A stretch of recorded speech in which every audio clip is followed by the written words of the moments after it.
ওইভাবে আইসক্রিমের দিকে তাকিয়ে তাকিয়ে কি দেখছিস রে? দেখছি না, ভাবছি। লেওরা দিন দিন তোর আইসক্রিমের দাম বেড়ে যাচ্ছে, কই আইসক্রিমের সাইজটা তো বাড়ছে না। ভালোই ব্যবসা শুরু করেছিস নাকি? আরে এইগুলো কি আমাদের হাতে নাকি? এইগুলো তো কোম্পানি ঠিক করে দেয়। কোম্পানি ঠিক করে দেয়? বাড়া আমি সবই জানি। ভোদারবাল কোম্পানি ঠিকই দেয়। চুলকানি মারিয়ে তুই ঘরে বসে বসে দাম বাড়াস, আমি জানি না নাকি? সে বাড়া তুই দাম বাড়া, কিন্তু আমার কাছ থেকে তুই ডিসকাউন্ট নিবি নাকি? এমন ভাবে বলছে যেন মিনিস্টারের বাচ্চা।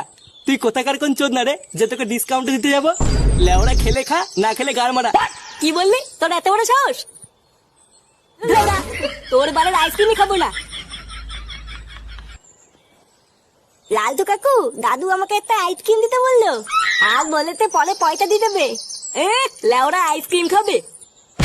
পাড়ার বল আর কোনো দোকান পাস না?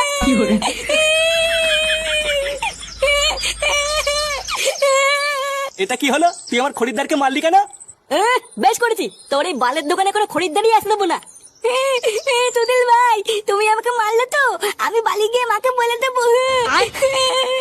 হ্যাঁ হ্যাঁ, মা কেন, তোর বাপকে গিয়ে বল গিয়ে যা।